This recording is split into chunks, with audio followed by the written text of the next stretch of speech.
आज के क्लास में हम देखेंगे गुप्त साम्राज्य। तो चलिए शुरू करते हैं पहले पॉइंट से। गुप्त साम्राज्य का जो उदय था तीसरी सदी के अंत में प्रयाग के निकट कौशाम्बी में हुआ। ठीक है, गुप्त कुषाणों के सामंत थे। जो कुषाण वंश था उसके सामंत थे क्या?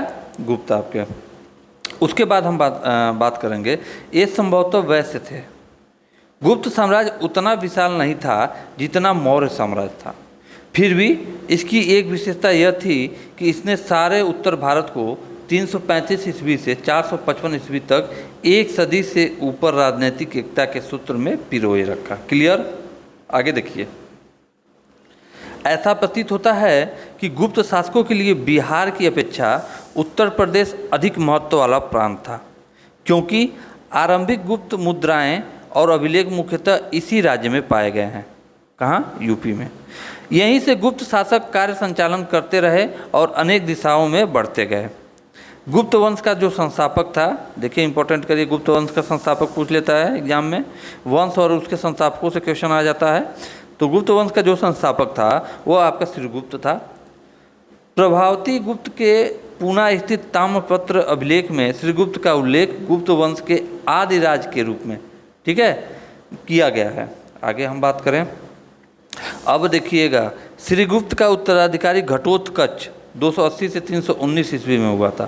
प्रभावती गुप्त के पूना एवं रिद्धपुर ताम्रपत्र अभिलेखों में घटोत्कच को गुप्त वंश का प्रथम राजा बताया गया है।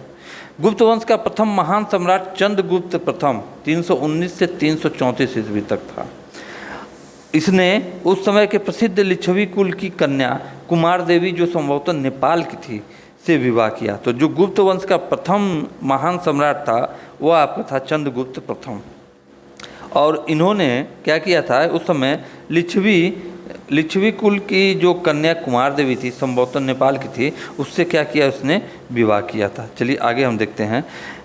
इस शासक ने महाराजाधिराज की उपाधि धारण की। इंपॉर्टेंट करिएगा। तो गुप्त वंश का कौन सा शासक है जिसने महाराजाधिराज की उपाधि धारण की थी? तो वह आपका था चंद्रगुप्त प्रथम। आगे अगर हम बात करें, चंद्रगुप्त प्रथम ने एक संवत, गुप्त संवत, ठीक है, अब देखिएगा 319 से 320 ईस्वी में अपने राज्यरोहण के स्मारक के रूप में चलाया। तो गुप्त संवत जो था चंद्रगुप्त प्रथम ने अपने राज्यरोहण के स्मारक के रूप में चलाया। अब देखिएगा, बाद में अनेक अभिलेखों में काल निर्देशन इस संवत में मिलता है। चंद्रगुप्त प्रथम का उत्तराधिकारी जो था वो समुद्रगुप्त, देखिए काफ़ी इम्पोर्टेंट, बहुत ही महान शासक था। आप 335 से 380 ईस्वी ने गुप्त राज्य का अपार विस्तार किया। वो अशोक की शांति एवं अनाक्रमण की नीति के विपरीत हिंसा एवं आक्रमण में विश्वास करता था, जो समुद्रगुप्त था। समुद्रगुप्त ने धरड़ी बंध यानी पृथ्वी को बांधना अपना वास्तविक लक्ष्य बनाया। उसके द्वारा जीते गए क्षेत्रों को 5 भागों में बांटा गया है। समुद्रगुप्त ने आर्यावर्त के 9 शासकों और दक्षिणावर्त के 12 शासकों को पराजित किया। इन्हीं विजयों के कारण उसे, अब देखिएगा इंपॉर्टेंट पॉइंट इसके लिए, भारत का नेपोलियन कहा जाता है। किस कारण? आर्यावर्त के 9 शासक, दक्षिणावर्त के 12 शासकों को पराजित किया और इन्हीं विजयों के कारण उसे भारत का नेपोलियन कहा गया। तो भारत का नेपोलियन किसे कहा जाता है? भारत का नेपोलियन कहा जाता है समुद्रगुप्त को। इंपॉर्टेंट करिए। आगे देखेंगे, प्रयाग प्रशस्ति लेख में समुद्रगुप्त को लोक धर्मोदेवस्य अर्थात पृथ्वी पर देवता कहा गया है। और ये कहाँ कहा गया? प्रयाग प्रशस्ति में। इससे स्पष्ट हो जाता है कि इस युग में भी राजा की उत्पत्ति का दैवी सिद्धांत लोकप्रिय था। समुद्रगुप्त के दरबार में प्रसिद्ध कवि हरिसेन रहता था। अब इंपॉर्टेंट करिएगा, अब उससे पूछता है विद्वान और संबंधित शासक, तो उसमें एक क्वेश्चन आ जाता है मिलान करने के लिए, या सीधे क्वेश्चन पूछ लिया जाता है। ठीक है, जैसे चरक पूछ देगा, बाड़भट्ट पूछ देगा, उसी तरह हरिसेन है। तो समुद्रगुप्त के दरबार में जो प्रसिद्ध कवि था वह था आपका हरिसेन रहता था, जिसने इलाहाबाद के या प्रयाग प्रशस्ति के लेख में समुद्रगुप्त के विजय अभियानों का उल्लेख किया है। यह अभिलेख उसी स्तंभ पर खुदा है जिस पर अशोक का स्तंभ लेख है। अब देखिएगा, यहाँ पर जो इलाहाबाद का प्रयाग प्रशस्ति है जिसमें समुद्रगुप्त के विजय अभियानों का उल्लेख है और जिसका उल्लेख आपके कवि हरिसेन ने किया है, तो यह उसी स्तंभ पर खुदा है जिस पर अशोक का स्तंभ है। तो अशोक का जो प्रयागराज स्तंभ है वही क्या है आपका? समुद्रगुप्त का यहाँ पर कह सकते हैं, उसका भी प्रयाग प्रशस्ति है। आगे हम देखेंगे, समुद्रगुप्त ने अपनी विजयों की उद्घोषणा हेतु अश्वमेध यज्ञ करवाया। अश्वमेध कर्ता की उपाधि भी धारण की। तो समुद्रगुप्त अपनी विजयों की उद्घोषणा हेतु क्या किया था, यज्ञ करवाया, अश्वमेध यज्ञ, और उसी के कारण वो क्या हुआ, अश्वमेध यज्ञ कर्ता या अश्वमेध कर्ता की उपाधि धारण की। समुद्रगुप्त ने 6 प्रकार की स्वर्ण मुद्राएं गरुड़, धनुर्धर, परशु, अश्वमेध, व्याघ्रहंता एवं वीणा शरण चलवाया, जिनमें गरुड़ मुद्राएं सर्वाधिक लोकप्रिय थी। अब देखिएगा समुद्रगुप्त के इसके जो ये थे उपाधि थे वो इम्पोर्टेंट। समुद्रगुप्त ने अपने सिक्कों पर अप्रतिरथ, व्याघ्र पराक्रम, पराक्रमांक जैसे विरुद्ध धारण किए। क्लियर, आगे देखेंगे। समुद्रगुप्त संगीत प्रेमी भी था, ऐसा अनुमान उसके सिक्कों पर उसे वीणा वादन, ठीक है, करते हुए दिखाया जाने से लगा। तो समुद्रगुप्त जो था वह क्या था, संगीत प्रेमी था। ऐसा इसका अनुमान कैसे लगाया जाता है कि उसके सिक्के पर उसे वीणा बजाते हुए दिखाया गया। क्लियर। समुद्रगुप्त ने विक्रमांक की उपाधि धारण की, इसे कविराज भी कहा जाता था। अब देखिए इंपॉर्टेंट करिएगा, किस शासक को कविराज के नाम से जाना जाता है, तो वह था आपका समुद्रगुप्त। समुद्रगुप्त विष्णु का उपासक था। क्लियर। एक चीनी स्रोत के अनुसार समुद्रगुप्त के पास श्रीलंका के राजा मेघवर्मन ने गया में एक बौद्ध मंदिर बनवाने की अनुमति प्राप्त करने के लिए अपना एक दूत भेजा था। मंदिर निर्माण की अनुमति समुद्रगुप्त द्वारा दी गई और यह मंदिर एक विशाल बौद्ध विहार के रूप में विकसित हो गया। समस्त गुप्त राजाओं में समुद्रगुप्त का पुत्र चंद्रगुप्त द्वितीय 380 से 412 ईस्वी में सर्वाधिक शौर्य एवं वीरोचित गुणों से संपन्न था। चंद्रगुप्त द्वितीय। अच्छा, अब देखेंगे हम, चंद्रगुप्त द्वितीय ने अपनी पुत्री प्रभावती का विवाह वाकाटक नरेश रुद्रसेन द्वितीय से किया। रुद्रसेन द्वितीय की मृत्यु के बाद चंद्रगुप्त ने अप्रत्यक्ष रूप से वाकाटक राज्य को अपने राज्य में मिलाकर उज्जैन को अपनी दूसरी राजधानी बनाया।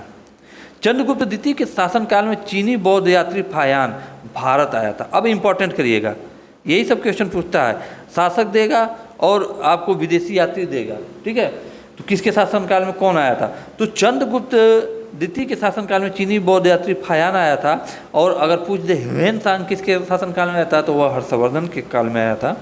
चंद्रगुप्त द्वितीय को देवराज एवं देवगुप्त के नाम से भी जाना जाता था। चंद्रगुप्त द्वितीय ने शकों को पराजित करने की स्मृति में चांदी के विशेष सिक्के जारी किए।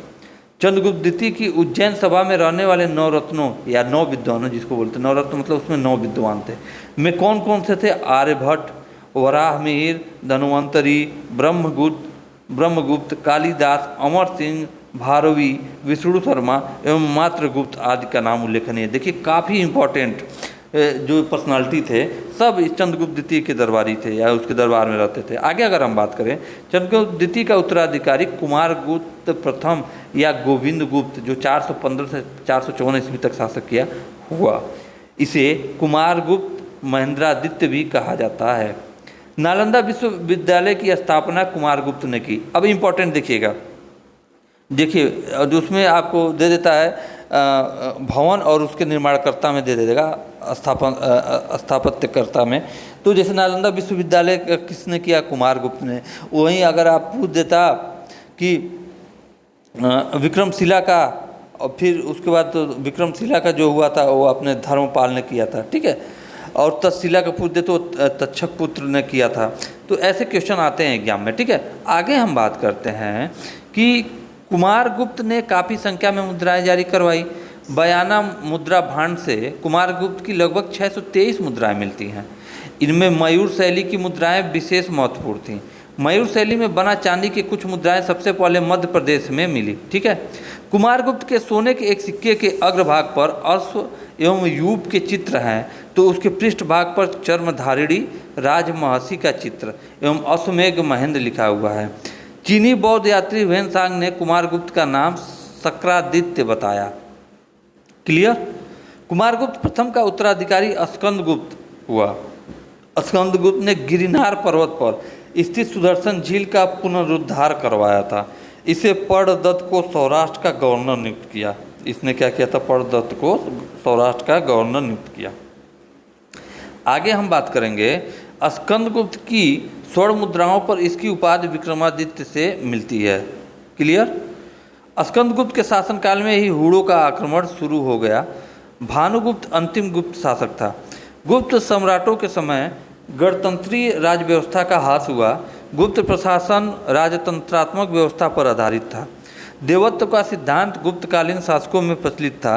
राजपद वंशानुगत सिद्धांत पर आधारित था। राजा अपने बड़े पुत्र को युवराज घोषित करता था। आगे हम बात करेंगे। गुप्त सम्राट न्याय, सेना एवं दीवानी का प्रधान होता था। प्रजा अपने राजा को पृथ्वी पर ईश्वर के प्रतिनिधि के रूप में स्वीकार करती थी। ठीक है, तो गुप्त सम्राट जो था वह न्याय, सेना एवं दीवानी विभाग का प्रधान होता था और प्रजा अपने राजा को पृथ्वी पर ईश्वर के प्रतिनिधि के रूप में स्वीकार करती थी।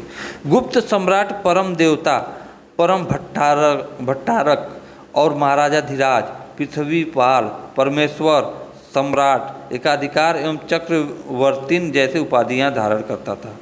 गुप्तकालीन रानियों को परम भट्टारिका, राज्ञी एवं महादेवी जैसी क्या हुआ उपाधियां दी गई। चलिए आगे देखते हैं कि गुप्तकालीन अभिलेखों में वर्णित अधिकारी। ठीक है, तो आज का लेक्चर यहीं समाप्त करते हैं। फिर मिलेंगे अगले वीडियो में गुप्तकाल के शेष पार्ट के साथ। तब तक के लिए जय हिंद, जय भारत।